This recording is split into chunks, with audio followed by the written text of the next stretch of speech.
apa persoalan yang bermain di fikiran tuan-tuan puan, saya akan cuba jawab dengan sebaik mungkin lah. Okay? So untuk tidak membuangkan masa, saya mulakanlah perkongsian saya untuk malam ni. Saya dah sediakan slide yang tadi. Okay, so kita buka slide sikit kejap. Okay, itu dia muka saya. Okay, topik malam ni, dokumen yang diperlukan dalam proses jual beli hartanah. Okay, sebelum kita nak melantik peguam, minggu lepas saya dah terangkan macam mana cara untuk tuan-tuan puan kenal pasti peguam yang bertauliah, peguam yang berlesen, peguam yang ada kepakaran dalam bidang hartanah ataupun yang kita lebih mesra kenali sebagai conveyancing lawyer. Dan minggu lepas juga saya dah terangkan macam mana tuan-tuan puan nak check sama ada peguam tu ada sijil orang kata apa annual ataupun practicing certificate yang dikeluarkan oleh majlis peguam lah. So mungkin boleh refresh balik, tengok balik video saya minggu lepas. Kalau nak lantik peguam tu saya dah terangkan dah. Okay, apa yang tuan-tuan puan perlu buat, dan yang paling utama sekali tuan-tuan puan kena pastikan peguam yang nak dilantik ni dikeluarkan dulu quotation. Sebelum kita nak lantik peguam tu, kita minta dulu quotation daripada peguam tersebut. Dan bukan seorang je peguam yang kita nak minta quotation tu, kita boleh minta daripada beberapa firma guaman lah. Katalah tuan-tuan puan ni ada kenal kawan ke ataupun saudara ke yang pernah berurusan dengan peguam, so boleh tanyakan dengan kawan tu, ataupun boleh tanyakan dengan perunding hartanah yang tuan-tuan puan berurusan. Minta dia tolong dapatkan quotation daripada mana-mana peguam yang dia orang kenal lah. Okay, so kalau ada mungkinlah saudara ke kawan-kawan kita yang dah pernah berurusan dengan peguam tu, cuba tanyakan dengan dia. Okay, lawyer mana yang awak lantik dulu untuk uruskan jual beli hartanah awak tu. Okay, so boleh tak saya dapatkan nombor telefon dia? So dapatkan nama dia, dapatkan nombor telefon dia, cuba telefon dia dulu. Telefon peguam tu dan dapatkan quotation daripada peguam tu, dan tuan-tuan puan boleh compare, tengok mana yang bersesuaian lah.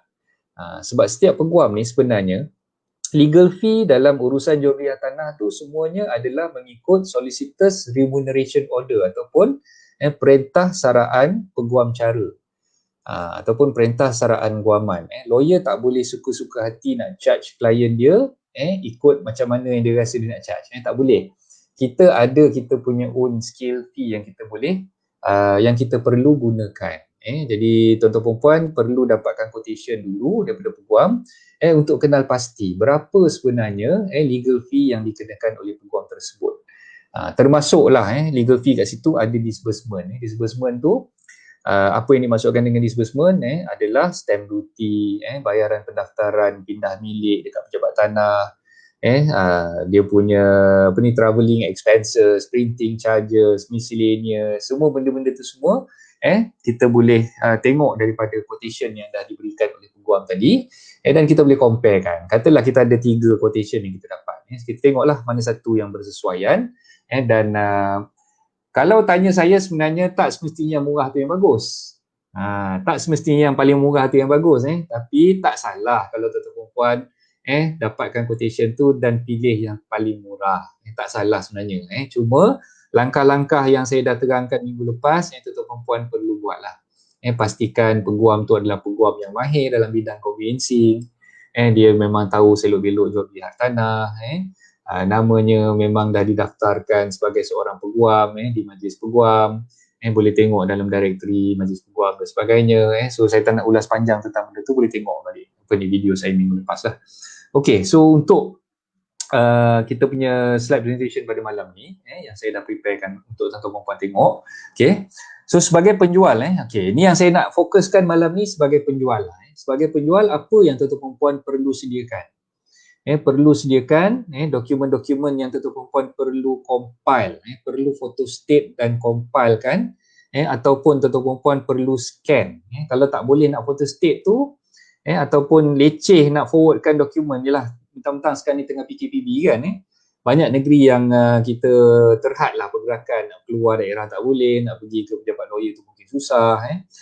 Jadi nak memudahkan urusan tuan-tuan puan semua, selain daripada tuan-tuan puan photostate dokumen-dokumen yang saya akan sebutkan nanti apa yang diperlukan tadi tu, tuan-tuan perempuan boleh scan. Pergi kedai photostate, cakap dengan dia nak scan dokumen tu. Scan dokumen tu nanti minta dia tolong emailkan. Boleh, boleh. Kedai photostate boleh buat. Kalau tuan-tuan perempuan ada mesin portable lah, macam saya dekat rumah saya ni memang ada portable mesin photostate, scanner dan juga printer. Jadi kita boleh scan dokumen-dokumen berkenaan tu, dan kita boleh emailkan saja kepada peguam tu tanpa perlu kita hadir ke pejabat dia untuk hantarkan dokumen tu lah. Kalau tak ada, jangan risau, pergi kedai photostate, boleh minta kedai photostate tu tolong scan dan tolong emailkan terus kepada peguam tu. Cuma kita dapatkanlah maklumat email address untuk kita forwardkanlah dokumen tu. Ada juga yang tanya saya, boleh tak kita fax? Boleh tu memang boleh, tapi bila nak fax tu sebenarnya saya tak berapa galakkan. Sebab yang pertama, bila nak fax dokumen tu terlalu banyak. Dokumen yang kita perlukan tu tebal dan banyak isi kandungannya. Kalau kita nak fax, mampus memang. Orang kata apa, kalau kata dia pakai thermal fax tu, zaman-zaman saya even mesin fax saya kat office tu pun ada yang thermal fax tu, tapi saya jarang guna lah. Saya gunakan mesin photostate yang 4-in-1 punya, yang siap ada fax machine kan. So yang old school punya orang ni, dia suka fax kan. Saya fax kan boleh tak? Saya tak cakap tak boleh, boleh fax kan. Cuma bila fax tu agak tedious sikit lah. Cuba bayangkan yang pakai thermal fax tu, yang roller gulung tu kan, yang kertas gitu, bila kita dah fax tu lama-lama dia jadi pudar kan. Tu thermal fax lah orang panggil. So bayangkan berapa gulung yang kertas fax tu akan habis bila tu perempuan faxkan benda tu. Dan kos dia akan lagi tinggi lah sebenarnya. Bila kita hantar by fax ni kan kita gunakan talian telefon. So saya tak berapa galakkan. Yang nak mudahnya adalah sama ada tu perempuan photostate ataupun scan. Scan dan emailkan, lagi senang, lagi cepat benda tu dapat lah. Dapat tu dah terus satu orang kata compilation tu dah lengkap. So jangan tak perlulah nak fax-faxkan dokumen tu zaman Tok Gaduk dululah, tahun 90-an ke awal 2000 dulu ke, mungkin kita gunakan fax lagi tapi zaman sekarang ni. Tapi itulah ada juga old school, even legal firm pun yang masih menggunakan fax machine. Saya pun tak berapa faham lah kenapa dia nak gunakan fax machine lagi kan, sedangkan dah ada teknologi yang lebih mudah untuk digunakan.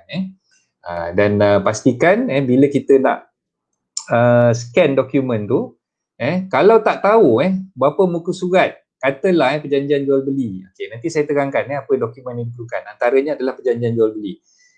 Perjanjian jual beli tu tebal kan, mungkin ada dalam 20 lebih muka surat ataupun 30 muka surat. Ada yang tanya saya, coach, mana satu coach nak photostate banyak ni kan, ada 30 muka surat ni, daripada muka surat 1 sampai muka surat 30 ke?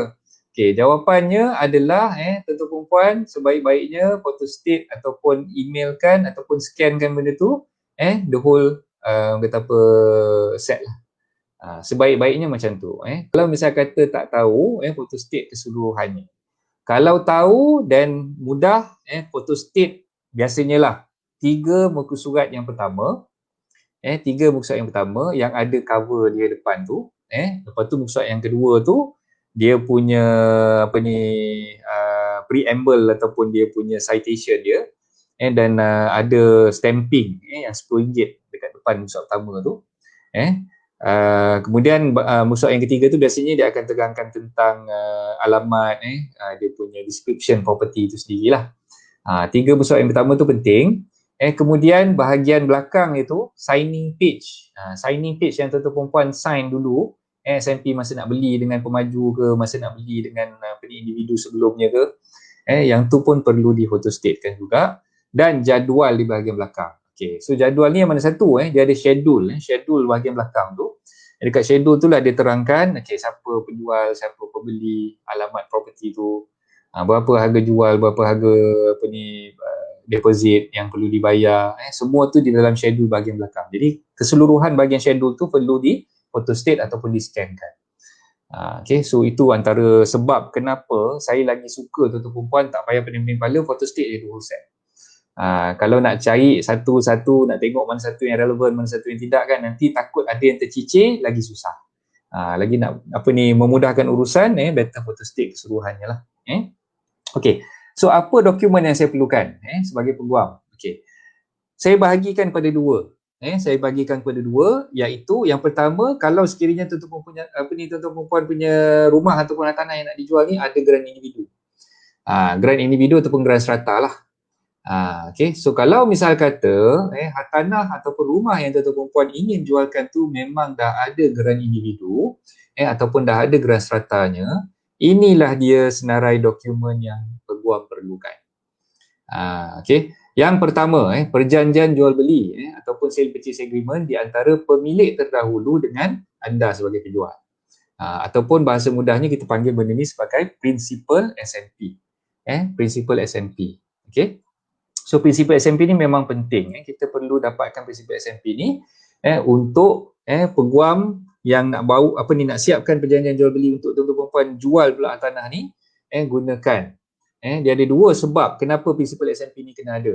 Satu, peguam nak tengok maklumat yang terkandung di dalam principal S&P tersebut untuk tujuan menyiapkan perjanjian jual beli yang barulah.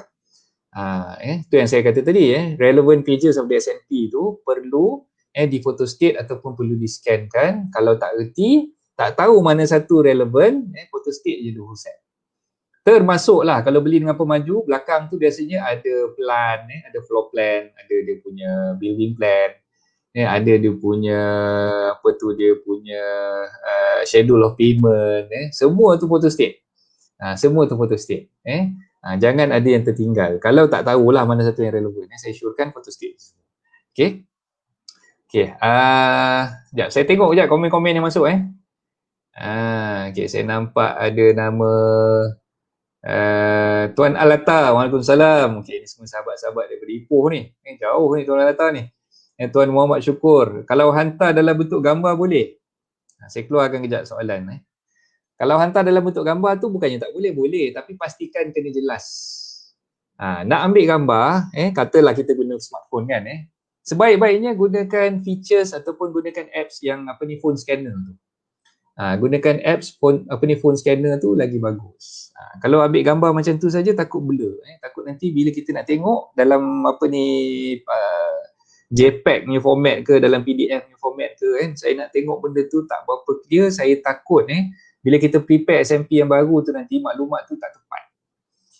Jadi kalau boleh gunakan phone, nak gunakan phone tu gunakan apps yang boleh scan. Tuan-tuan perempuan, lebih baiklah gunakan app scanner tu untuk scan lah dokumen tu. Tuan Zul Hairul, lama tak jumpa Tuan Zul ni. Waalaikumsalam. Terima kasih Tuan Zul, join sekali malam ni. Tuan Ridwan Ahmad, okey, waalaikumsalam. Okey, terima kasih. Abang Haji Wahab pun ada. Okey, waalaikumsalam Haji Wahab, terima kasih. Tuan Zaiful Zahari, waalaikumsalam Tuan Zaiful. Tuan Lokman Aziz, waalaikumsalam. Okey, terima kasih semua yang dah join ni, terima kasih banyak-banyak. Saya mohon tolong kalau boleh kongsikanlah, share rancangan live ni kepada rakan-rakan yang lain.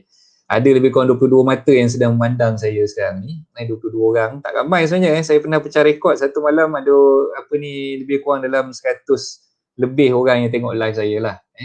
Semalam ni baru ada 20 lebih je, tak apalah. Tak ramai pun kita jalan je. Ada seorang ke ada 2 orang pun saya jalan je.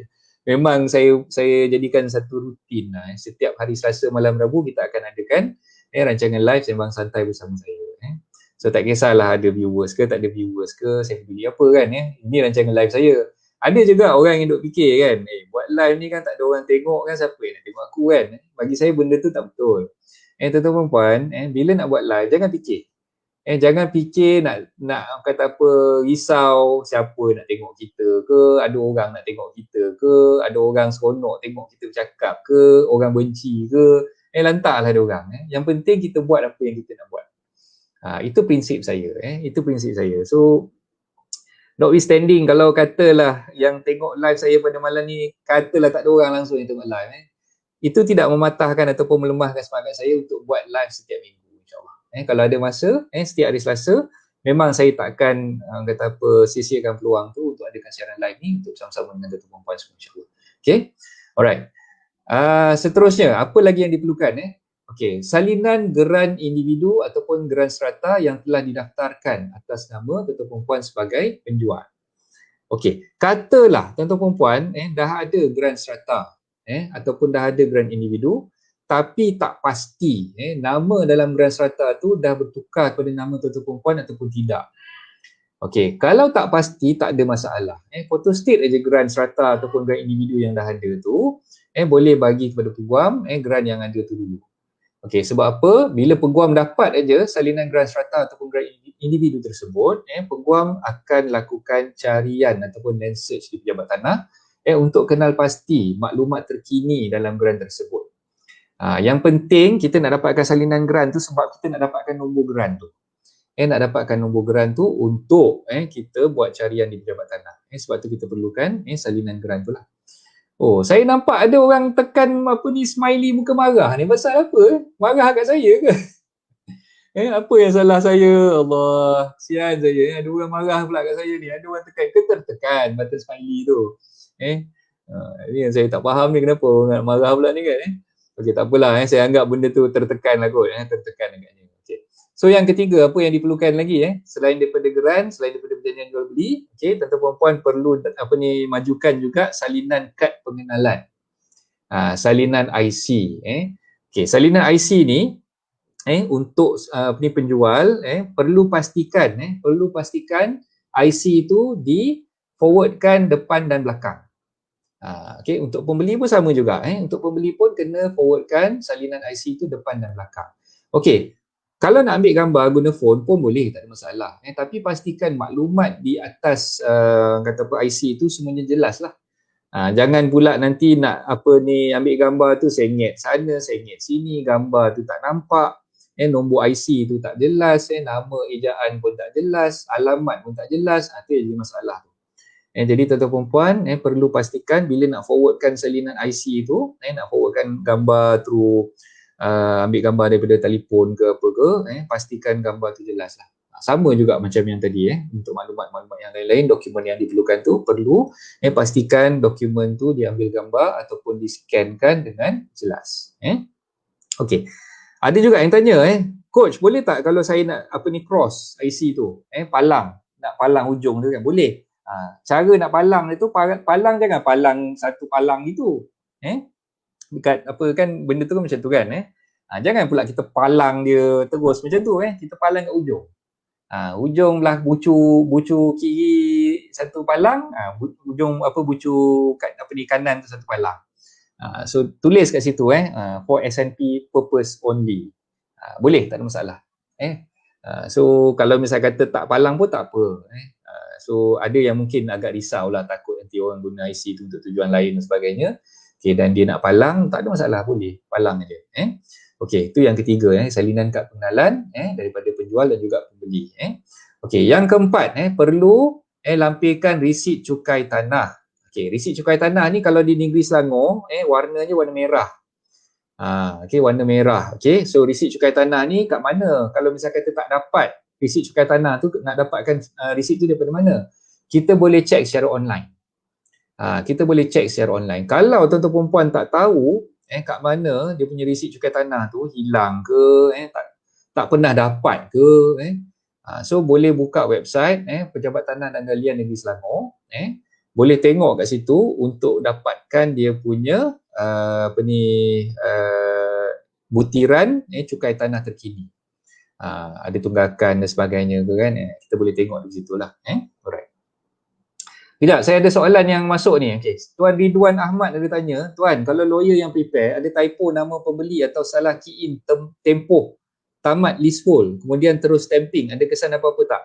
Tak ada kesan apa-apa, tak ada masalah. Kalau misalnya kata ada typo error, apa lawyer tu perlu buat, dia boleh betulkan relevant pages yang berkenaan tu, dia boleh betulkan. Biasanya kita akan type balik perkataan yang salah tu, kita type balik di atasnya. Kita buat dia punya initial di situ dan kita chop. Boleh betulkan. Kalau setakat tempoh leasehold tu silap, katalah expired pada 2100 katakan, tengok lawyer tu salah dia letak 2010. Dah expired dah kan, okay, so memang jelas benda tu typo error lah. Benda tu dah stamping, bila benda tu dah stamping tak ada masalah, boleh sebenarnya kita potong yang salah tu, kita potong. Jangan pula kita pakai liquid paper. Dokumen-dokumen legal ni, orang kata apa, legal document ni tak boleh di liquid paper kan, tuan-tuan puan, kena faham kat situ. Potong aja, gunakan pen dakwah basah hitam, lepas tu kita typekan benda yang kita nak betulkan tu di atasnya ataupun dekat bahagian yang ada kosong lah di muka surat tersebut, dan kita minta lawyer tu initial. Lawyer tu tahulah, dia tahulah buat kerja tu, lawyer tu initial dan chopkan di situ. Dia ada chop bulat, round chop tu boleh chopkan di situ, sebagai orang kata apa, pembetulan dokumen-dokumen salah. Sama juga kalau misal kata borang pindah milik salah ke, borang consent to transfer salah ke, apa-apa legal document yang kita buat tu ada kesilapan, tak ada masalah, boleh buat rectification, boleh buat amendment, dengan syarat kita kena gunakan cara yang betul lah. Jangan guna liquid paper, jangan guna orang kata apa, pen merah ke, jangan. So biar lawyer tu buat, benda tu boleh rectify balik, tak masalah. Cik Ridwan. Oh, ada dua soalan ni yang sama. Okey, tak apa. Saya dah baca soalan Cik Ridwan tu. Okey, kita teruskan dengan dokumen seterusnya. Yang seterusnya adalah cukai pintu. Okey, resit cukai pintu ni jangan salah faham, jangan terconfuse. Terconfuse between cukai tanah dengan cukai pintu. Cukai tanah adalah cukai yang dikeluarkan oleh pejabat tanah dan galian ataupun pejabat tanah dan daerah. Okey, cukai pintu ni pula dikeluarkan oleh Majlis Pembandaran ataupun PBT lah, pihak berkuasa tempatan. Okey, macam saya tinggal di Kajang, Majlis Pembandaran Kajang lah. Kalau tuan-tuan puan tinggal di Petaling Jaya, Majlis Bandaraya Petaling Jaya. Okey, kalau katalah yang tinggal di Johor Bahru, Majlis Bandaraya Johor Bahru. So setiap macam ni KL di Dewan Bandaraya Kuala Lumpur keluarkanlah, di BKL keluarkan. So setiap daerah tu dia ada PBT masing-masing, dan PBT masing-masing ni akan keluarkan cukai taksiran ataupun cukai pintu dia. Okey, cukai tanah keluarnya setahun sekali. Awal-awal tahun tu biasanya dah keluar bulan Januari. Okay, so kita bayar untuk setahun tu sekali sahaja. Macam cukai pintu ni setahun 2 kali. Okay, so apa ni, kalau katalah kita dah lama tak bayar, tuan-tuan perempuan sebagai penjual kena pastikan tuan-tuan perempuan jelaskan dulu. Jelaskan dulu tunggakan yang ada, kena pastikan tunggakan tu dibayar dahulu. Kalau katalah tak ada duit nak bayar tunggakan-tunggakan ni, okay, boleh bincang dengan peguam. Peguam ada cara nak menyelesaikan masalah tu, dengan cara menggunakan duit deposit yang dah dibayar oleh pembeli nanti, untuk melangsaikan whatever tunggakan yang ada lah untuk cukai tanah dan cukai pintu tu. Okay. Seterusnya, apa yang diperlukan adalah resit bayaran maintenance yang terkini. Okey, khusus bagi mereka yang tinggal di apartmen ataupun di kondominium ataupun rumah flat. Setiap apartmen ni biasanya dia ada JMB ataupun Management Corporation. JMB tu apa? Joint Management Body. Senang cerita, bahagian maintenance lah. Bahagian maintenance, kan, bahasa mudahnya kita nak sebut bagi semua orang faham. Maintenance untuk bangunan tu. Maintenance tu kadang-kadang dia kutip setahun 2 kali, ada yang mungkin kutip setahun 4 kali, ada yang kutip mungkin setiap bulan. Jadi tengoklah, tengok JMB ataupun Management Corporation tu kenakan bayaran tu macam mana. Macam kebiasaannya lah, kondominium ni selalunya dia kenakan bayaran tu 4 kali setahun, dia bayar quarterly. Bayar quarterly 3 bulan.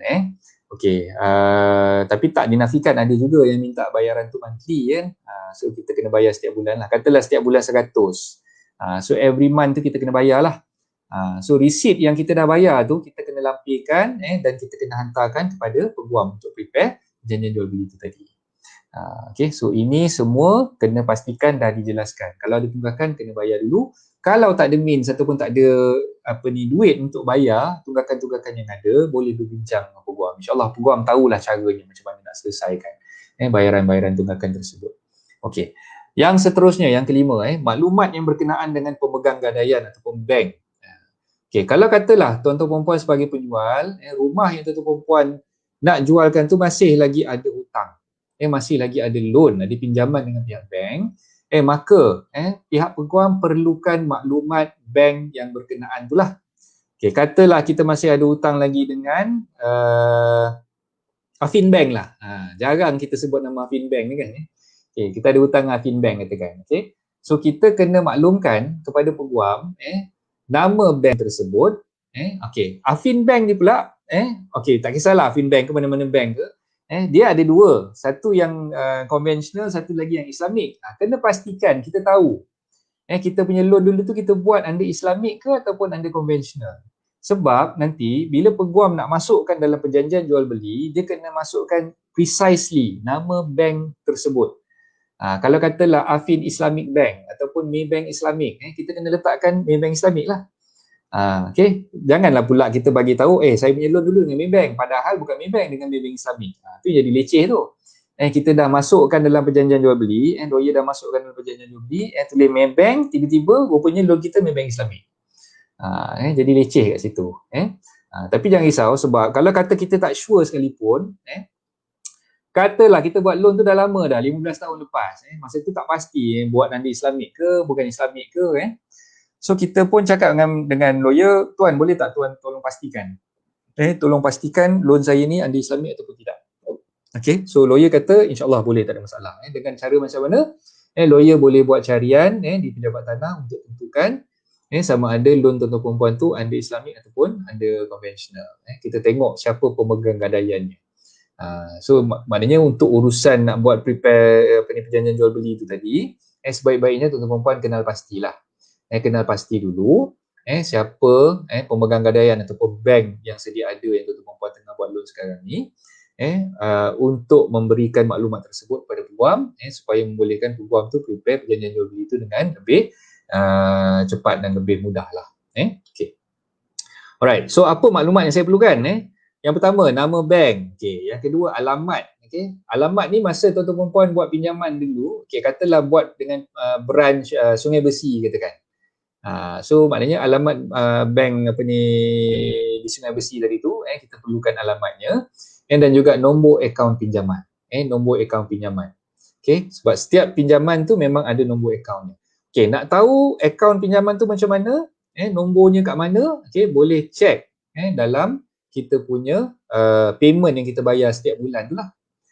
So monthly installment yang kita bayar setiap bulan tu, memang kita akan bayar melalui nombor akaun pinjaman tersebut kan. Jadi kita dapatkan nombor akaun pinjaman tu dan bagi kepada peguam. Right. Kalau sekiranya tuan-tuan perempuan dah tak ada hutang, rumah tu dah habis bayar, maka maklumat ni tak diperlukan lah. Maklumat ni tak diperlukan. Okey. Kalau satu isu lagi, sekiranya dulu masa buat loan dengan bank tu, kita dah habis bayar tapi dia punya pelepasan gadaian ataupun discharge of charge tu kita tak buat lagi. Ini yang kadang-kadang jadi masalah. Okay, kalau berlaku macam tu, maknanya tuan-tuan perempuan punya loan dah habis bayar, cuma maklumat pemegang gadaian dalam geran tu, geran individu ataupun geran strata tadi tu masih lagi wujud. Jadi kita masih lagi perlukan maklumat bank tu, kita masih lagi perlukan. Sebab ada owner-owner rumah yang dia dah habis bayar tapi dia tak buat lagi urusan untuk pelepasan gadaian tu. Sama ada dia tahu ataupun dia terlupa ataupun dia tak ambil tahu. Dia tak ambil tahu. Lantaklah aku dah bayar habis dah. Aku malas nak ambil tahu dah pasal rumah ni. Macam tu pula kata dia kan. Padahal tidak. Bila kita dah bayar habis, kita kena pastikan bahawa kita punya pinjaman tu dijelaskan sepenuhnya dan urusan pelepasan gadaian tu dibuat dengan bank. Kalau kita tak buat urusan pelepasan gadaian, maka kita punya orang kata apa status dalam geran tu, pemegang gadaian tu masih lagi wujud dan geran asal rumah yang kita dah habis bayar tu masih lagi dipegang oleh pihak bank. Sebab bila kita buat pinjaman dengan pihak bank, bank akan pegang geran asal. Geran asal tu bank akan pegang. Selagi mana kita tak buat urusan pelepasan gadaian, even though kita dah habis bayar dengan pihak bank, tapi urusan pelepasan gadaian tu tak dibuat, selagi itulah geran asal tu masih dipegang oleh pihak bank. Itu yang jadi masalah. Jadi tuan-tuan perempuan kena take precaution di situ, ambil maklumat, ambil kata apa tindakan untuk buat pelepasan gadaian sekiranya tuan-tuan perempuan tak kisahlah nak jual rumah ke tak nak jual rumah ke, sama je. Bila dah habis bayar kena buat urusan pelepasan gadaian tu dengan pihak bank. Okey. Seterusnya, jika hartanah tersebut disewakan, majukan juga salinan perjanjian sewaan dengan tenant yang sedia ada. Okey. Ini untuk mengelakkan kekeliruan, dan untuk memudahkan lawyer tu advise accordingly kepada penjual apa yang penjual patut buat. Sebab kadang-kadang penjual ni dia sewakan rumah, tapi tak ada perjanjian, tak ada agreement antara dia dengan penyewa. Okey. Yang jadi isunya di situ adalah bila dia tak ada agreement dengan penyewa, bukannya pada masa tu baru dia nak kena buat agreement, tidak. Bukan itu yang saya isyorkan. Yang saya nak nyatakan di sini, bila tidak ada agreement sewaan antara tuan sebagai penjual sebagai landlord dengan penyewa yang sedia ada sekarang ni, mungkin kita menghadapi masalah untuk mengeluarkan tenant yang sedia ada tu. Ada kes-kes di mana tenant sedia ada tu tidak mahu keluar daripada rumah tersebut. Okay, jadi itulah sebabnya kita perlukan maklumat yang jelas. Kalau misal kata tuan perempuan ada buat perjanjian, maka majukanlah salinan perjanjian sewaan tu dengan peguam. Okey, kalau misal kata tak ada, nyatakan perkara tersebut kepada peguam supaya peguam boleh ambil tindakan. Macam mana cara kita nak bagi notis kepada tenant yang sedia ada tersebut. Dan saya syorkan kalau boleh tuan-tuan perempuan, bila nak jual rumah tu, sebaik-baiknya biarlah rumah tu kosong. Saya dah terangkan perkara ni dalam siri siaran live saya sebelum ni. Dan nasihat saya adalah bila nak jual rumah, tak kisahlah masa tu dah ada pembeli ke ataupun belum ada pembeli, sebaik-baiknya kita minta tenant yang ada tu kosongkan rumah tu dulu. Memudahkan urusan penjualan tu sebenarnya. Bila ada tenant mungkin agak sukar untuk rumah tu dijual. Satu, kenapa? Sebab bila kita ada lagi tenant di rumah tersebut, as and when ada bakal pembeli yang nak tengok rumah tu, kita kena dapatkan keizinan ataupun kebenaran daripada penyewa tu untuk bakal pembeli tu masuk rumah tu untuk tengok rumah tu. Jadi agak leceh lah. Setiap kali penyewa pembeli bakal pembeli datang nak tengok rumah, katalah ejen dah start iklan dekat Mudah ke, iklan dekat Facebook dan sebagainya. Dah ada orang dah call, bakal pembeli dah call nak tengok rumah tu. Setiap kali bakal pembeli nak tengok, penyewa tu tak bagi masuk. Tu yang jadi lecehnya. Jadi bila ada tuan-tuan perempuan berhasrat untuk jual rumah, dan rumah tu masih lagi disewakan, jadi saya syorkan tuan-tuan perempuan sebaik-baiknya kosongkan dulu rumah tu. Biarlah rumah tu kosong tak apa. Kalau misal kata risau, takut alamak nanti kalau rumah ni kosong, aku tak dapat hasil pula kan. Dulu baik-baik ada penyewa boleh bayar sewa kat aku, sekarang ni aku dah kena kosongkan pula rumah tu. Dah tak ada pula penyewa. Okey. Tengok balik ultimate goal. Objektif utama tuan-tuan perempuan. Sekarang ni nak jual rumah kan. Okey, bila nak jual rumah dengan susah ataupun jual rumah dengan mudah. Lainlah kalau tenant yang sedia ada tu memang boleh bertimbang rasa dia baik, dia orang kata apa, faham kedudukan tuan-tuan perempuan sebagai bakal penjual yang nak menjual rumah tersebut. Itu tak apalah. Ini kalau jenis tenant from hell ni, tenant from hell ni, penyewa daripada neraka ni. Dah lah rumah kita tak dijaga, bayar sewa pun kadang-kadang culas. Lepas tu bila kita nak jual rumah tu pula, ada bakal pembeli nak tengok, dia tak kasi masuk pula. Itu yang jadi masalah tu. Jadi kalau boleh tuan-tuan perempuan, ambil tindakan untuk kosongkan dulu rumah tu. Kalau ada penyewa, notiskan penyewa tu untuk mereka keluar dari rumah tu lah. Itu yang saya syorkan lah. Okey. So itu untuk penerangan berkenaan dengan hartanah yang belum yang dah ada geran serata ataupun geran individu.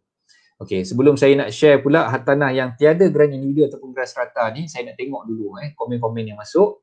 Okey, ramai orang yang dah komen ni. Tuan Kasim, okey, waalaikumsalam Tuan Kasim, terima kasih. Nombor 5 tu caveat.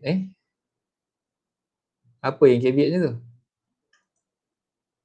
Cik Zul, apa yang Cik Zul tanya ni? Saya tak faham. Nombor 5 caveat. Nanti Cik Zul terangkan balik. Kalau apa ni nak saya jawab, buat dalam bentuk soalan apa yang nak ditanyakan tu. Tuan Syah Izwan, waalaikumsalam Tuan Syah, terima kasih.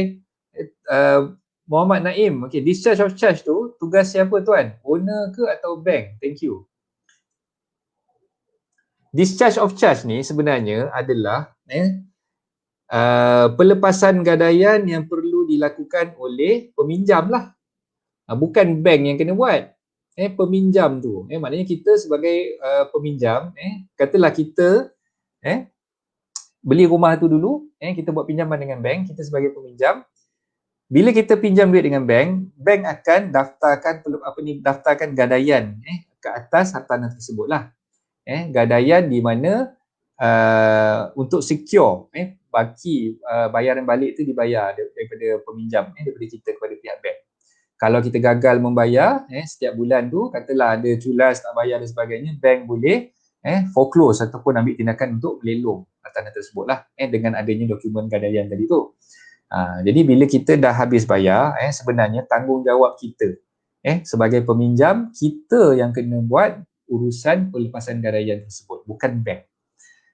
Okay, sebab ini memang dah dinyatakan dalam perjanjian jual beli.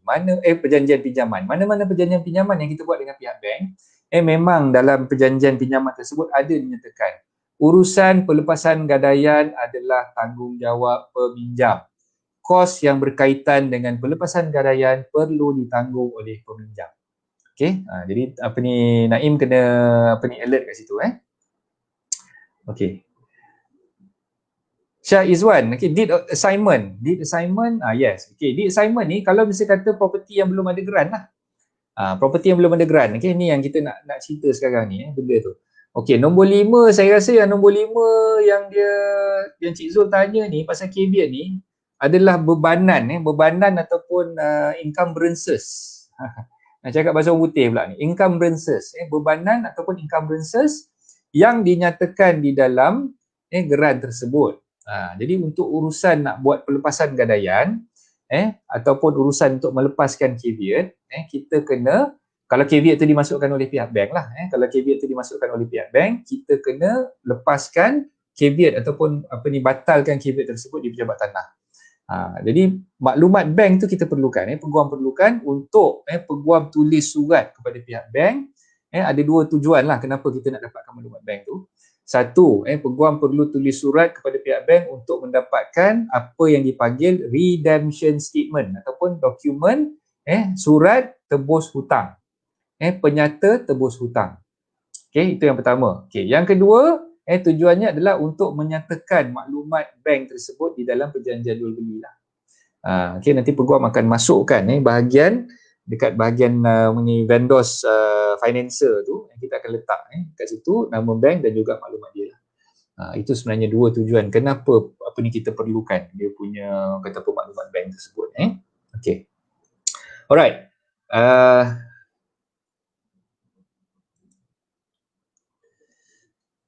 Kasim ni ada tanya ni, bagaimana nak tahu geran pemegang gadaian? Adakah geran tak tertulis nama pemilik? Macam mana Kasim tanya ni? Nak tahu geran pemegang gadaian, adakah geran tak tertulis nama pemilik? Geran kita sekarang ni bila dah keluar daripada pejabat tanah, akan didaftarkan atas nama kita sebagai pemilik. Kita ni owner tanah ataupun owner rumah tu, kita ni akan didaftarkan di dalam geran tu sebagai pemilik. Cuma bahagian bawah tu okey, first kali bila tengok geran, muka surat pertama dia akan tulis nombor geran. Kalau ada contoh geran kat sini boleh saya tunjukkan. Boleh tengok contoh geran dalam saya punya e-book. Sekejap, saya cuba buka e-book saya ni, boleh tak? Kalau ada e-book saya tu, saya boleh kongsikan kat sini. Sekejap. Sebenarnya maklumat yang saya kongsikan dengan tuan-tuan perempuan pada hari ni pun ada dalam saya punya e-book tu. Boleh tengok dalam e-book saya tu.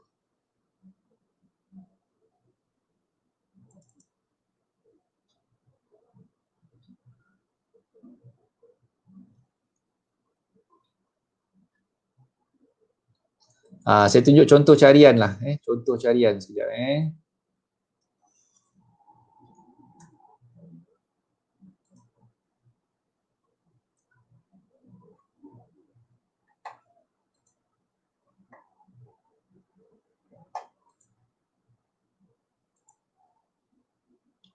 Oh, kecil lah. Tak berapa nampak. Tuan-tuan perempuan boleh nampak ke?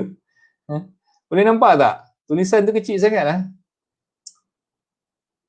Okey, kalau tengok, tak apalah, saya tunjuk je lah kat sini. Saya tunjuk kat sini nak bagi mudah faham kan. Okey. Kat atas ni, catatan carian persediaan. Ini bukan grant. Ini adalah land search. Land search ataupun kita panggil dia carian lah. Carian yang kita buat dekat pejabat tanah.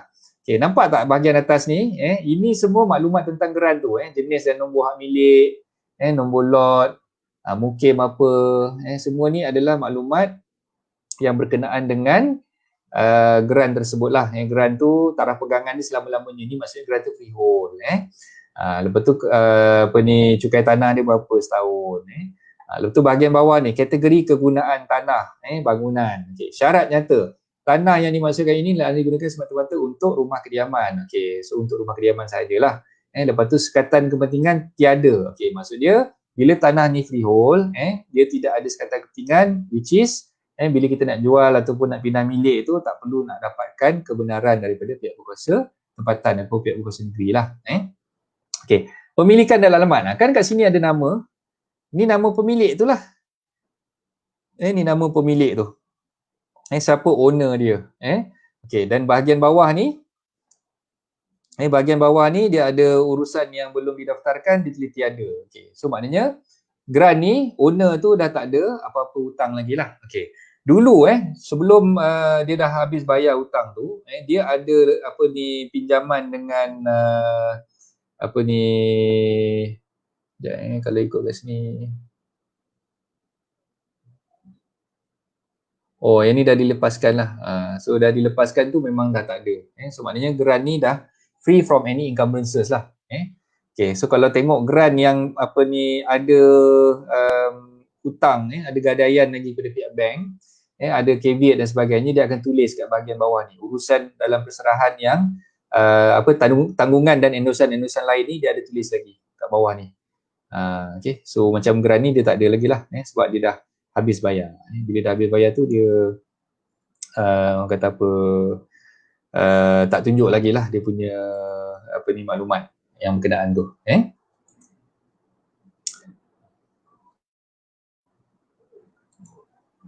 Sekejap saya share balik skrin yang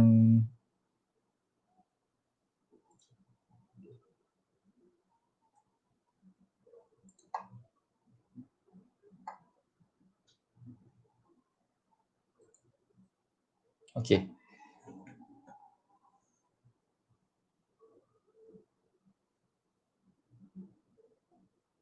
Okey, berbalik kepada soalan yang Kasim tanya tadi ni, Cik Kasim tanya, bagaimana nak tahu grant pemegang gadaian, adakah grant tak tertulis nama pemilik? So, soalan Cik Kasim ni sebenarnya saya cuba nak fahamkan di situ dan saya cuba jawab dengan cara yang paling mudah. Dalam dokumen grant macam saya tunjuk tadi, ada nama pemilik, ada nama pemilik kat bahagian atas, maknanya rekod ketuan punyaan ataupun rekod pemilikan.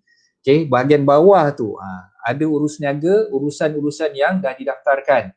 Okay, kalau misalnya kata ada gadaian, dia akan tulis kat situ. Digadaikan kepada, katalah digadaikan kepada Affin Bank. Okay, so dia tulis kat situ, gadaikan kepada Affin Bank. Okay, tarikh gadaian, dia punya nombor perserahan dia apa, semua dia nyatakan kat situ. Kalau misalnya kata ada caveat, okay, dia akan tulis kat situ. Caveat didaftarkan oleh siapa? Katalah Affin Bank juga. Okay, so dia masukkan caveat kat situ lah. So benda-benda tu macam tu, maknanya bukannya bila kita gadaikan tanah ataupun rumah tu pada pihak bank, nama kita dalam tu dah tak ada, bukan. Nama kita masih ada sebagai pemilik tu masih ada. Cuma rekod ada pemegang gadaian tu yang ada diletakkan. Macam tengok grant kereta. Grant kereta zaman dulu punya lah, bukan grant yang baru ni. Grant yang baru ni tak ada. Grant baru tu kecil je kan, yang dulu punya grant. Kalau kita tengok grant kereta yang dulu, bahagian bawah tu dia tulis hak milik dituntut oleh Public Bank Berhad. Maybank Finance. So dia ada tulis kat bahagian bawah tu hak milik dituntut oleh siapa. Samalah, lebih kurang sama macam yang grant rumah ataupun grant tanah ni tadi. Ada ditulis pemegang gadaian tu. Okey. Abdul Aziz Sudin, waalaikumsalam. Terima kasih. Okey, Pak Izzah ada tanya ni.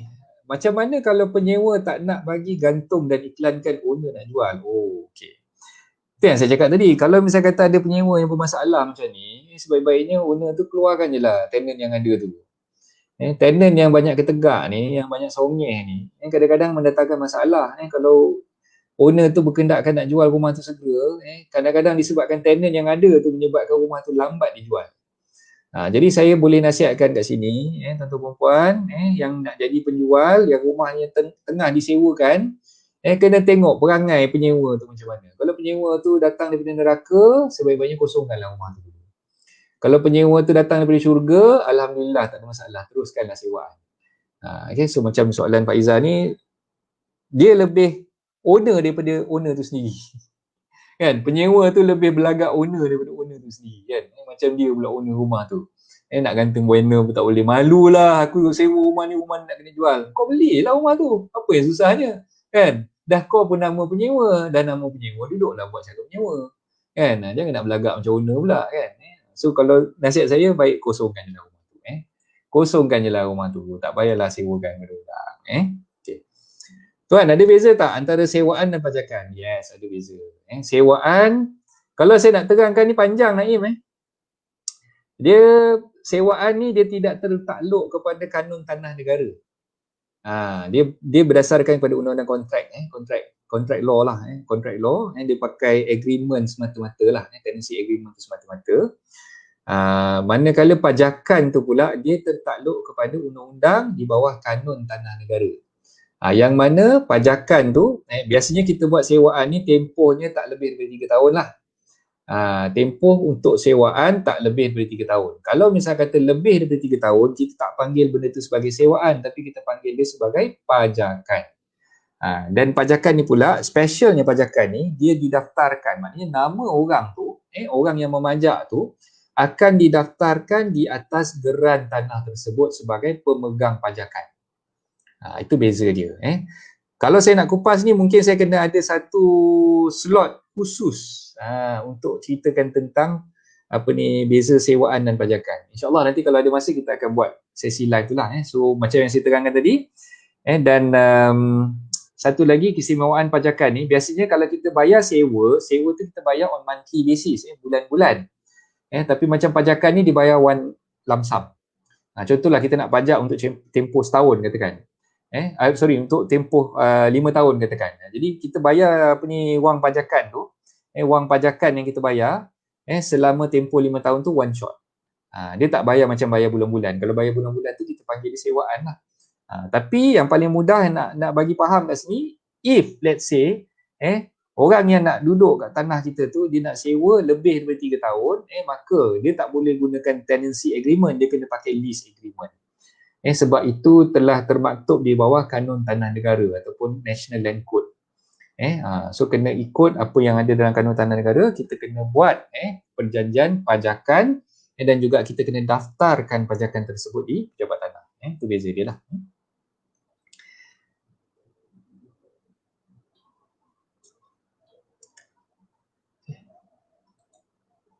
Leasing and rental lah. Ni direct translation ni. Terima kasih Syah. Okey, dipajak dan disewa ada beza bos. Betul lah. Nombor 5 tu caveat ke coach? Nombor 5 bukan caveat. Nombor 5 ni pemegang gadaian. Gadaian ni charge. Caveat lah. Caveat tu satu benda yang berbeza dengan gadaian. Yang saya kata gadaian ni adalah bila kita buat pinjaman dengan pihak bank, kan kita kena gadaikan tanah ataupun rumah kita tu pada pihak bank. Caveat ni dia hanya menahan ataupun nak stop tuan punya tanah tu daripada buat apa-apa transaksi ke atas tanah tersebut.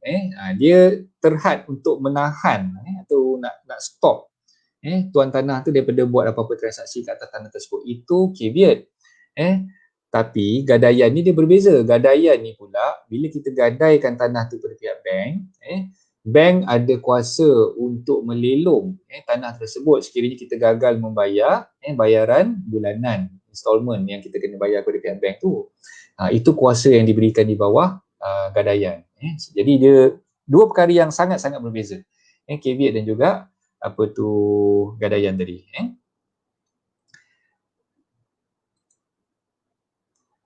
Okay, Cik Kasim katanya ni gini, saya dari pihak penjual, rumah tak ada hutang. Okey, dah. Rumah tak ada hutang, rumah tak ada hutang loan bank dah. Okey, cukai keuntungan ada kan? Dari SDN kan? Nak tahu berapa cukai keuntungan? Harga 200,000 anggaran. Okey. Kena recall balik apa yang saya dah terangkan sebelum ni. Dalam posting-posting saya di Facebook page Hartanah Anda pun saya dah terangkan, dalam rancangan live saya pun saya dah terangkan, Cik Kasim. Untuk tahun 2019 bermula pada bulan Jun hari tu sehingga 31 Disember 2021 2020 bulan Jun hari tu sehingga 31 Disember 2021 mana-mana penjual yang ingin menjual rumah mereka boleh memohon untuk mengecualikan daripada dikenakan CKHT ataupun cukai keuntungan harta tanah. Jadi kalau Cik Kasim nak jual rumah sekarang ni boleh mohon pengecualian untuk tidak dikenakan bayaran CGST tersebut pada lembaga hasil dalam negeri lah. Dia terhad untuk 3 buah rumah sahaja. Jadi Cik Kasim jangan risau, sekarang ni boleh mohon pengecualian, tak kena pun. Cukai keuntungan tanah tu tak kena dah. Okey.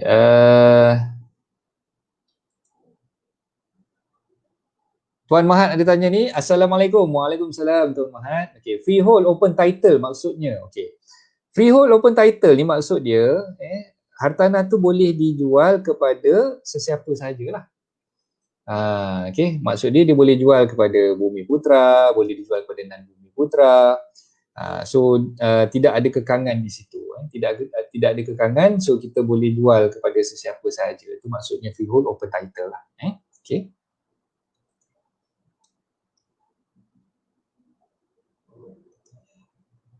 Tuan, pemajak tu boleh daftar caveat ke walhal owner dah nak jual? Okey. Pemajak boleh daftar caveat. Dia ada caveatable interest. Ada hak untuk memasukkan caveat. Kalau katalah dalam hal yang penjual tu nak jual pula, maka dia perlu tengok balik lease agreement antara dia dengan pemajak tadi tu. Sama ada dalam tempoh pajakan tu dia boleh jual ataupun tidak. Kena tengok. Sebab setiap lease agreement tu, klausa ataupun terma yang terkandung dalam lease agreement tu berbeza. Tengok siapa yang prepare lease agreement tu. Kalau misal kata nak tengokkan, nak minta saya tengokkan lease agreement tu pun boleh. Nanti saya kongsikan saya punya email address. Boleh forwardkan kepada saya lease agreement tersebut untuk saya tengokkan. Sebab saya tak berani nak jawab sama ada dia boleh jual ataupun tidak dalam tempoh pajakan tu masih berlangsung. Semua tu kena tengok balik dalam lease agreement tersebut. Okay. So kalau dia nak masukkan caveat sebenarnya tak ada masalah. Dia boleh masukkan caveat. Dia boleh masukkan caveat. Okay. Waalaikumsalam Tuan Fauzi. Terima kasih Tuan Fauzi. Okay. Alright. So itu antara soalan-soalan yang keluar yang saya rasalah jawapan saya tu dah diberikan secara yang paling mudah untuk difahami lah. Minta maaf lah kalau penerangan saya tu kurang jelas, tapi saya dah cuba untuk jelaskan dengan lebih mudah lah tuan-tuan puan faham. Okay. So untuk dos yang nak jual rumah tapi geran serata ataupun geran individu belum dikeluarkan lagi, masih berpegang di bawah geran induk ataupun master title. Okay, so inilah dia dokumen-dokumen yang diperlukan. Beza je cuma dekat bahagian nombor 2 ni. Okay, kalau misal kata geran individu dah keluar ataupun geran serata dah ada, kena majukan salinan geran individu kepada saya lah. Kalau misal kata tak ada, dan majukan geran induk ataupun master title. Kalau tak tahu geran induk ataupun master title, ataupun tak pernah tengok, ataupun tak pernah tahu pun ada geran master title tu, tak ada masalah. Tak payah majukan kepada saya pun tak apa. Bagi je dokumen-dokumen yang lain ni. Bagi yang saya nyatakan kat sini. Perkara-perkara yang lain ni perlu disertakan untuk dimajukan kepada saya lah. Okay. So kalau tak ada geran induk tu tak apa. Nanti insyaAllah saya boleh dapatkan maklumat tu daripada pemaju ataupun daripada pihak-pihak yang berkenaan lah, untuk tentukan status geran individu, geran induk tu. Okay. So itu antara dokumen-dokumen yang kita perlukan. Sama je lebih kurang dengan yang tak ada serata title, yang tak ada geran individu, sama je semuanya. Kecuali kat nombor 2 tu, geran master ataupun geran induk tu boleh bagi saya photostate copy. Kalau tak ada dan tak apa, tak payah bagi dulu pun tak apa, bagi je apa yang ada dulu. Okey, saya nak bagi peringatan penting kat tuan-tuan perempuan semua. Okey. Sebab benda ni kerap kali berlaku lah. Bila dapat aja dokumen daripada bakal-bakal penjual, even daripada rent sendiri pun, daripada perunding-perunding tanah yang dah biasa berurusan dengan saya pun, kadang-kadang diorang ni mungkin teralpa lah, terlupa, mungkin tak perasan ke apa kan. Okay. Pastikan salinan dokumen, terutamanya IC, kad pengenalan tu, bagi yang jelas. Bagi salinan yang jelas. Kalau boleh tolong scan depan belakang dalam satu muka surat. Kalau tak boleh nak scankan benda tu, ambil gambar pakai phone pun boleh, tak ada masalah. Cuma ambil dengan jelas. Pastikan gambar tu clear lah. Nampak serba-serbi butir-butirnya semua jelas. Okay. Kalau dokumen hilang, okey. Katalah tuan-tuan perempuan semua dah cari-cari tak jumpa. Ingat dulu simpan dekat dalam file. File tu letak dalam briefcase. Briefcase tu pula letak kat atas almari. Almari tu pula letak kat dalam bilik master bedroom.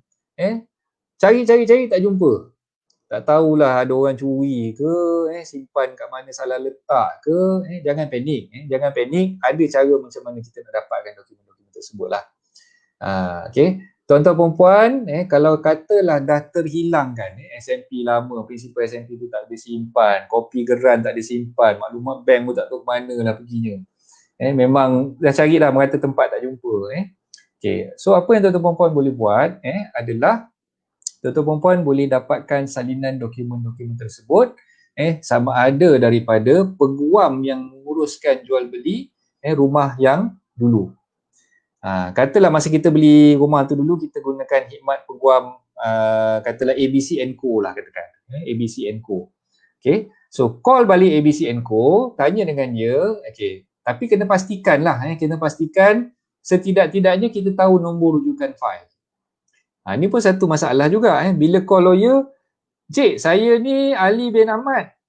Saya dulu ada pernah beli rumah lah. Saya guna khidmat cik sebagai peguam. Cakap macam tu je dengan lawyer. Itu expect lawyer tu boleh cari file dia. Lawyer tu dekat dia punya, katalah beli dulu tahun 2009 lah katakan. Dah 11 tahun lepas. Lawyer ni sebenarnya simpan file paling lama pun macam firm saya lah, firm saya paling lama pun saya simpan file untuk 6 tahun. Untuk 6 tahun. Selepas 6 tahun saya akan masukkan dalam kotak, saya akan simpan di archive ataupun arsip. Saya akan simpan di arsip. Sebab file banyak. Kalau katalah kita nak simpan semua file tu sampai ke sudah, memang tak muat lah. Office saya tu memang penuh dengan file je. Tak ada tempat dah nak duduk. Kan? Sebab tu kita masukkan dalam kotak, kita akan simpan di arsip. Jadi kalau 6 tahun ke belakang, biasanya memang susah sikit lah yang kita nak cari tu. Kalau 6 tahun ke depan tu insyaAllah ada lagi lah, file tu kita boleh cari lagi lah. Adalah dekat rak-rak yang berkenaan tu kan. Okay, so bila nak call lawyer tu, kalau boleh pastikan kita tahu nombor reference file kita dulu. Ini tidak, call aja, encik saya ni Ali bin Abu yang dulu ni pernah beli rumah gunakan khidmat cik sebagai peguam. Tahun bila tu? Tahun 2009. Allah, 2009 nak cari balik kat mana file tu kan. File dah close. Lawyer ni biasanya bila dah lepas 6 tahun tu biasanya dia akan close file tu. Tak sampai 6 tahun pun kadang-kadang setahun lebih tu dia dah close file tu. Kalau tak ada apa-apa transaksi lagi dia akan tutup lah file kan. So dia akan simpan di archive, disimpan di arsip. Bila simpan ke arsip ni yang jadi masalah tu. So kena pastikan kita tahulah nombor reference file. Okay, tu yang satu lah. Check dengan peguam. Okay. Katalah kita dah lupa lah, alamak peguam ni tak tahulah kat mana, firm mana pun dah tak ingat dah. Cari-cari nombor reference pun tak jumpa. Okay. Apa yang tuan-tuan perempuan boleh buat adalah boleh contact pemaju hartanah yang mana tuan-tuan perempuan beli rumah tu dululah. Itu kalau misal kata tuan-tuan perempuan beli dengan pemaju lah asalnya. Prinsipal SMP antara tuan-tuan perempuan dengan pemaju dulu. Okay, so boleh contact balik pemaju tu, dapatkan daripada pemaju tersebut. Okay. Ini pun satu masalah juga. Pemaju ni kadang-kadang lepas 2-3 tahun dia dah tak simpan dah file tu sebab dia dah jual rumah tu kan.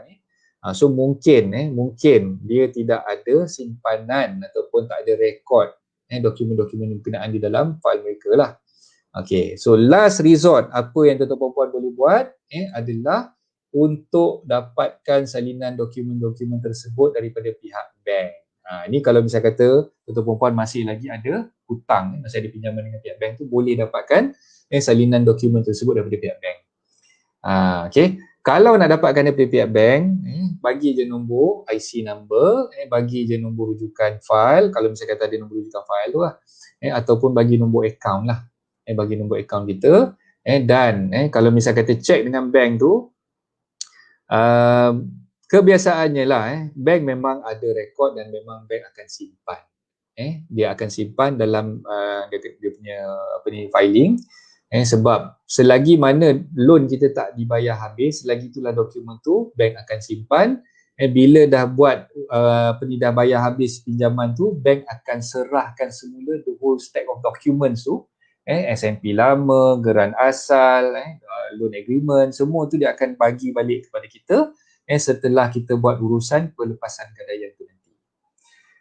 Okay, so almost unlikely lah yang bank akan hilangkan dokumen tu. Biasanya bank memang akan ada simpan. Cuma, okay, tuan-tuan perempuan kena faham, bila nak dapatkan dokumen-dokumen tersebut daripada peguam ke, daripada pemaju ke, daripada pihak bank ke, tuan-tuan perempuan mungkin akan dikenakan bayaran administrative cost. Okay, ada bayaran yang perlu dibayar. Tak tahulah berapa yang dia akan charge sebab dia nak kena korek balik file tu, cari balik kat bilik file, bilik arsip dan sebagainya. Lepas tu nak kena photo state pula dokumen-dokumen tu. Photo stating charges, berapa kosnya tu tergantung kepada pihak-pihak yang kita minta tadi tu lah. Ada peguam yang kenakan bayaran RM50, ada peguam yang kenakan bayaran RM100. So tu bergantung. Kalau kata dengan bank tu pula, saya pun tak pasti berapa. So bergantung pada pihak yang tertentu tu lah yang kita nak dapatkan dokumen tersebut. Dia orang yang akan bagi tahulah berapa yang nak kena dapat.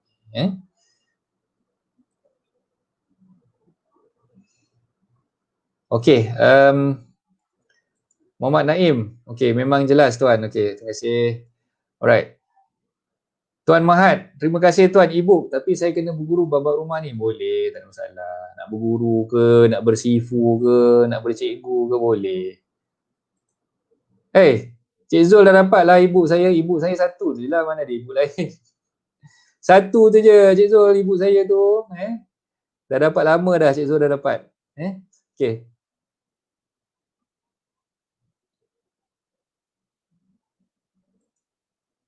Ini yang Syah Izwan komen kat siapa tak tahu lah ni. Betul nanti akan di-email. Okay.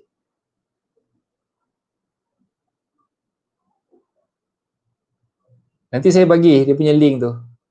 Kejap, saya kongsikan link tu kejap ni link dia.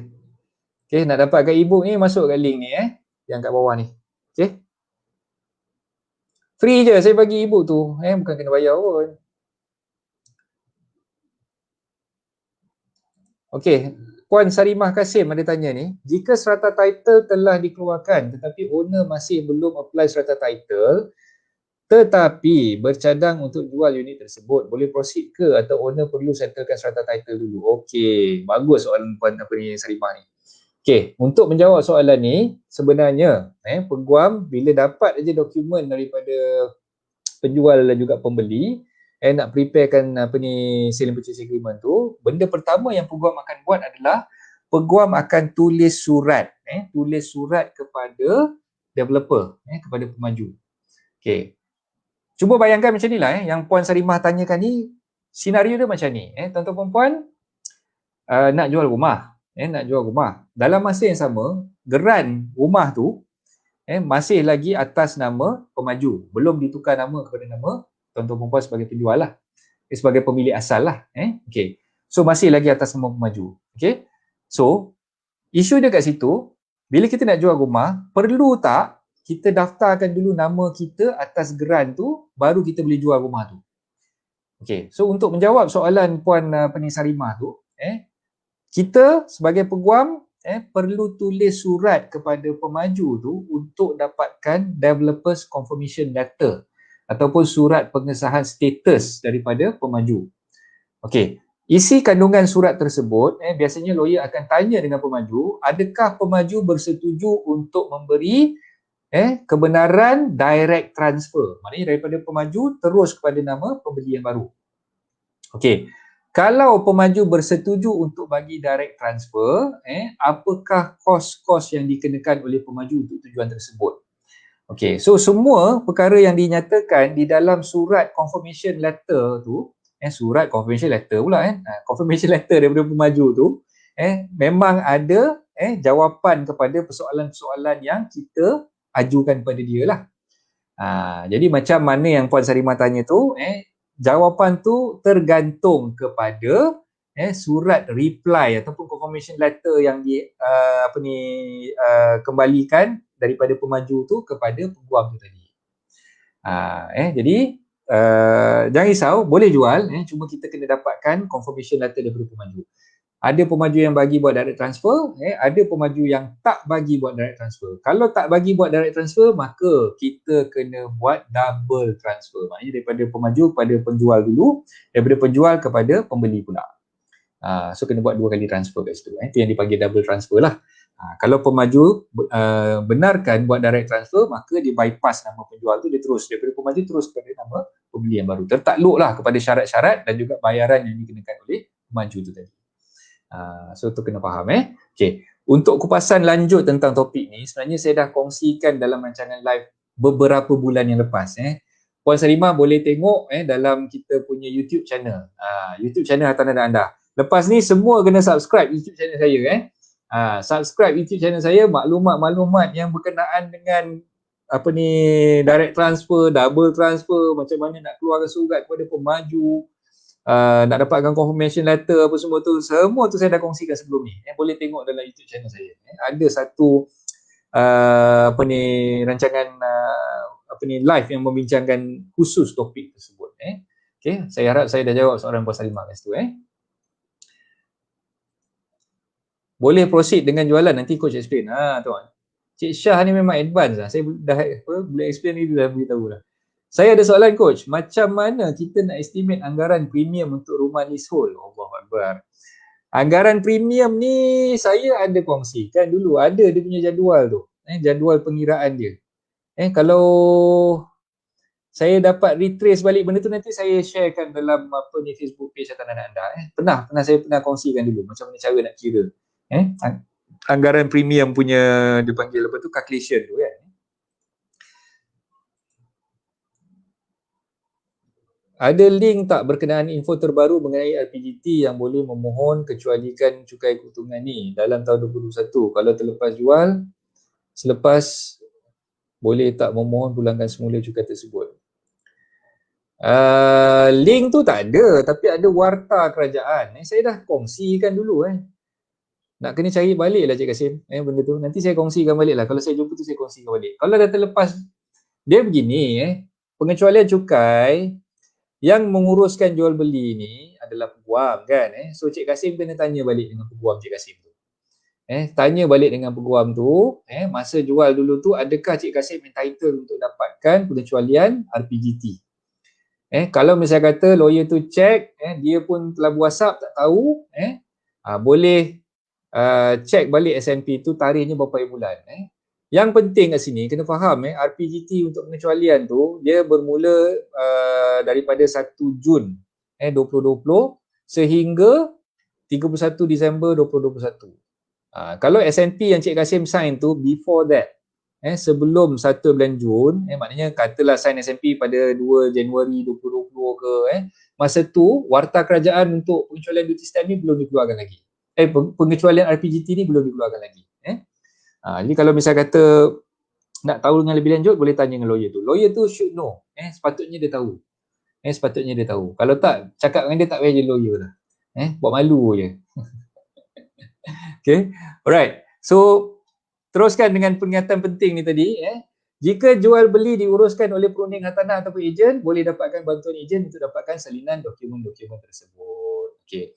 Katalah tuan-tuan perempuan dah cari-cari tak jumpa ejen yang nak menawarkan khidmat nasihat ni tadi pun cakap okey dah, cik kalau misalnya kata cik tak jumpa juga dokumen-dokumen ni, tak apalah, saya boleh tolong usahakan.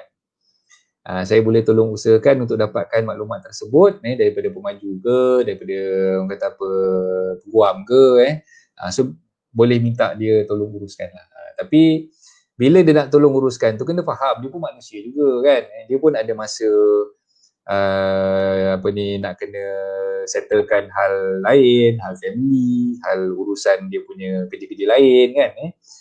Jadi kalau boleh bila kita nak minta bantuan ataupun khidmat nasihat daripada ejen ataupun perunding hartanah ni, kita kena faham lah.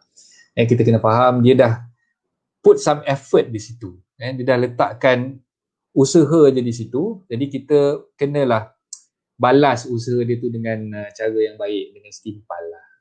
Upah lah dia. Janganlah bagi kosong macam tu je. bagi air liur je. Tolonglah ni saya. Tolong apa? Tolong air liur. Tak boleh lah macam tu kan. Dia nak tolong awak jualkan rumah tu kan. Tuan-tuan perempuan gunakan khidmat punian tanah ni. Punian tanah ni pun manusia juga. Dia pun nak kena sara anak diri, anak bini dia, sara diri dia. Nak minta tolong dia tu bukan tolong free-free. Kalau boleh, kena faham lah kedudukan dia tu macam mana. Nak minta tolong dengan punian tanah ni memanglah dia memang ikhlas nak tolong, tapi dalam masa yang sama nak buat urusan apa semua tu dia perlukan kos. Pergi ke sana, pergi ke sini, duit minyak lagi, duit tol lagi kan. So nak dapatkan dokumen-dokumen tersebut tu kena effort daripada dia lah, usaha daripada dia juga kan. Jadi kita kena faham lah, compensate lah dia dengan cara yang sesuai, dengan cara yang kata apa, baik lah. Itu nasihat saya lah. Okey, Tuan Padil. Oh, Padil. Ejaan Padil ni macam ni. Macam mana nak tahu strata title dah dikeluarkan dan apa prosesnya untuk settlekan strata title? Perlu lantik peguam ke and berapa kosnya? Okey. Strata title biasanya bila dah dikeluarkan oleh pejabat tanah, yang akan memaklumkan kepada kita adalah pemaju itu sendiri. Kalau pemaju tu tak maklumkan kepada kita, kita boleh check dengan GMB ataupun Management Corporation, maintenance, yang jaga maintenance bangunan rumah kita tu lah. Kita boleh check dengan mereka, dan kebiasaannya untuk kes-kes yang mana kita beli rumah katalah dah lebih 5 tahun, kita dah dapat kunci rumah tu katalah dah lebih 3 tahun, kebiasaannya geran strata tu dah dikeluarkan oleh pejabat tanah. Jadi kita kena check balik dengan pemaju, contact balik pemaju, tanya balik dengan pemaju, sebab tanggungjawab pemaju untuk pastikan bila geran strata tu dah dikeluarkan, pemaju perlu pastikan yang setiap pemilik perlu mendaftarkan diri mereka sebagai pemilik yang sah ataupun pemilik berdaftar unit-unit tersebut. Jadi macam mana dia nak pastikan tu? Dia kena hantar notis lah. Dia kena hantar notis, kena notify setiap unit owner tu, dan Encik Padil kalau misalnya kata belum dapat pemakluman daripada pemaju, boleh call pemaju untuk tanya mereka, dah ada belum strata title tu. Okay, coach, untuk belanjawan 2021 stamp duty exemption 500k ke bawah, warta dah keluar ke coach? Okay, wartanya belum. Wartanya belum. Sejak azali lagi sebenarnya, warta kerajaan ni akan keluar selepas tahun depannya tu. Katalah untuk belanjawan 2021, tarikh kuat kuasa belanjawan 2021 tu pada 1 Januari, untuk SNP bertarikh 1 Januari 2021 sehingga 31 Disember 2025 kan. Wartanya tu biasanya akan keluar selepas tu. Sama juga cerita macam kita cerita kempen HOC 2020, kita cerita yang pakej penjana gitu kan, dah diumumkan seawal bulan Jun, tapi wartanya keluar tu bulan Julai. Bulan Julai baru dapat warta. Kan? Saya tanya geng-geng kat LHDN, apa cerita warta ni tak keluar-keluar lagi? Dia orang kata bukan kuasa kita orang nak keluarkan warta ni, itu adalah MOF yang kuasa. Jadi tuan-tuan perempuan, kalau misal kata nak tanya, Encik Syah nak tanya dengan lebih lanjut, tanyalah dengan MOF. Tanyalah dengan pihak MOF, Kementerian Kewangan, bila warta tu akan keluar. So kalau tanya saya, memang saya tak tahu. Memang saya tak tahu, dan kebiasaannya memang warta tu akan keluar lewat. So tahun depan baru keluar. Alright. Okay, so sekejap saya buka slide yang seterusnya. Dah habis dah slide saya. Okay, so itulah dia saya punya penerangan berkenaan dengan dokumen-dokumen yang diperlukan bila tuan-tuan perempuan nak buat urusan jual beli, dan dokumen-dokumen yang perlu dimajukan kepada peguam. Okay, so saya harap penerangan saya itu dapat dipahami dengan jelas, dan kalau ada apa-apa soalan yang nak tanya saya, sekejap saya sharekan di sini. Ni nombor telefon saya. Ni nombor telefon saya. Tapi syaratnya nak call saya janganlah call malam-malam, ataupun nak WhatsApp saya tu janganlah saya dah nak tidur nak WhatsApp. Call tu call lah siang-siang, jangan kacau saya waktu saya dengan family. Call waktu kerja tak apa. Sabtu Ahad tu tak payahlah call saya, tak payahlah nak kacau saya. Call waktu kerja je. Ni saya bagi peringatan lah, sebab bila saya letak nombor telefon saya ni, orang kadang-kadang tengah malam pukul 12 ada WhatsApp lagi. Ada tengah-tengah malam duk telefon saya lagi. Saya kata Allah, pening balik macam ni kan. Saya rasa serik pula nak sharekan nombor telefon tu, tapi tak apalah, untuk membantu tuan-tuan perempuan semua saya bagi juga lah nombor telefon tu. So boleh call saya, nombor telefon saya dekat bawah ni.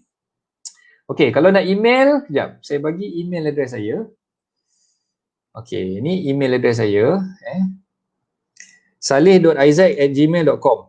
Salih.aizak. Salih Aizak itu nama firm saya, nama firma guaman saya. So boleh email saya di salih.aizak@gmail.com. InsyaAllah nanti kalau apa ni nak forwardkan dokumen untuk saya prepare SMP dan sebagainya, boleh scan dokumen tersebut, boleh terus emailkan kepada saya melalui email address di bawah ni. Okay, so salih.aizak@gmail.com. Okay, sekejap saya tengok ada soalan lagi ke?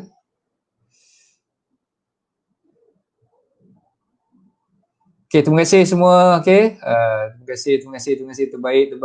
Alhamdulillah. Okay, semua faham. Alright. Okay, so kalau ada apa-apa soalan, ada apa-apa pertanyaan, jangan segan, jangan malu. Boleh call saya ataupun boleh WhatsApp saya mengikut masa-masa yang sesuai. Dan boleh email saya kalau nak hantar dokumen untuk saya prepare ke SMP. Boleh email ke alamat salih.aizak@gmail.com, insyaAllah. Alright. So itu sajalah perkongsian saya untuk malam ni. Saya minta maaf banyak-banyak kalau ada tutur kata saya ni yang menyinggung perasaan tuan-tuan perempuan. Mungkin ada yang terkasar bahasa di situ. Saya tak sengajakan sebenarnya. Mungkin out of sudden benda tu terpacul dari mulut saya tak sedar. Saya minta maaf banyak-banyak. Dan diharapkan agar tuan-tuan perempuan mendapat sesuatu lah daripada penerangan saya pada malam ni. Kalau ada yang tak jelas, ada yang tak faham tu, boleh dapatkan e-book saya, macam yang saya dah tekankan itu. Boleh download e-book saya. Kejap saya masukkan banner yang e-book tadi tu balik. Okay, ni yang e-book saya punya link dekat bawah ni. So boleh dapatkan e-book saya, boleh baca e-book saya tu dan boleh tengok video kongsian saya. Setiap topik dalam e-book tu saya dah kongsikan video ni di YouTube channel saya. YouTube channel Hartanah dan Anda. So boleh tengok dalam YouTube channel Hartanah dan Anda. InsyaAllah kita boleh faham dengan lebih mudah lah kalau dah tengok dalam YouTube tu. Okay, Tuan Mahat ada tanya soalan ke? Tuan, saya nak beli rumah baru dengan pemaju. Adakah saya memadai dengan guna peguam pemaju?